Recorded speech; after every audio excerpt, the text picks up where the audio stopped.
the rest of us can see what we're looking at, okay? That helps a lot.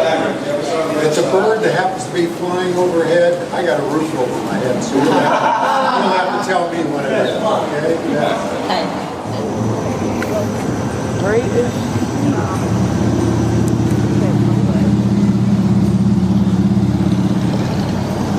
I feel like we're really close to the water. We are really close to the water.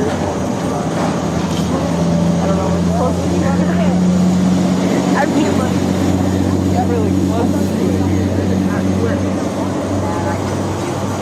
I'm talking about, like, the boat and how high it is. I'd like to welcome all of you to Homosassa Springs Wildlife State Park. I'm just going to grab my foot. Again, my name is Chuck, and I'm a volunteer here at the park. Oh, great. While you're in the wildlife park today, if you happen to see anybody with a gray shirt like I have, they're a volunteer. Or if you see someone with a green shirt, they're a staff member. And if you have any questions about anything you see, seek one of those type of people. Wild peppers that grow here. So we believe they were talking about the hollyberry. Now you might notice that the water is quite dark here in Pepper Creek, and that's due to the fact that we don't have much current, so this water has a tendency to sit in the vegetation on both sides of the bank, and it leaches out the tannic acid from the plants, and that's what gives this water this iced tea color. Now if you look to your right here, these tall trees that you see, these palm trees that you see, those are called sable palms, or locally they're known as swamp cabbage palm trees, and that happens to be the state tree of Florida right there. Now Pepper Creek is a natural creek. It's mostly spring-fed with some runoff. It's only about a mile long. Then it flows into the Homosassa River, and then 9 miles later it all flows into the winter time to get into these warm waters.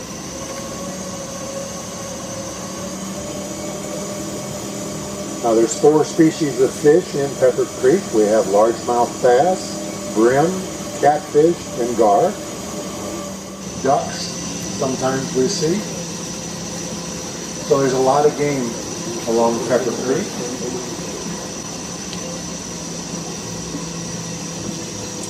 So what type of game is in this part of Florida? Well, of course, the area for many, many years.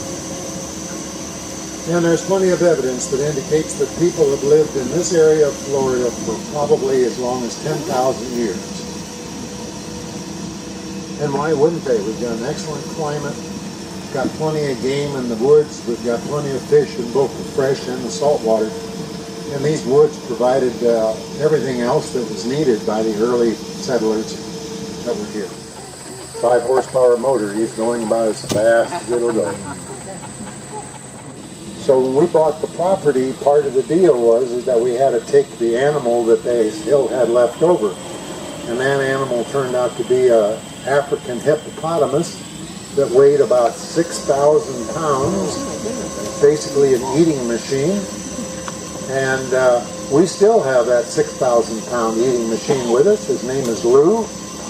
So when you see him today, say hello to Lou. He's 57 years old now. And he's got a big long fruit.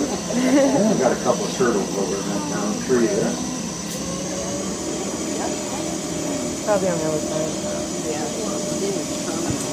Now these trees that are leaning out over the water here, most of these trees are red cedar. And red cedar was and still is a very important crop here in Florida.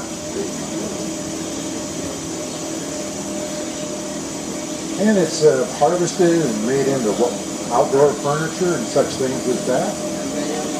And up until about 65 years ago, that was the wood that was used to make the number 2 yellow pencil that I was so fond of chewing on. If you look to your left or to your right, you might see that some of these trees look like they may have been burned at some time or another. And that's due to the fact that we did have a forest fire here just about a year ago now.